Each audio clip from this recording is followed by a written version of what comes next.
Hello, Wicked Wedding Singer. I'm going to teach you how to crack your knuckles. It's pretty simple. All you have to do is use your fingers and press against your chin. So let's get to it. Let me show you how it's done.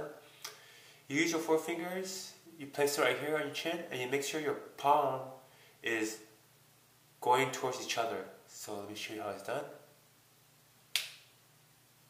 Okay, that was one pop. Anyways, if you do it, it should be all four or all 8 pops. Anyways, please give it a try. Please consult your chiropractor, your knuckle expert.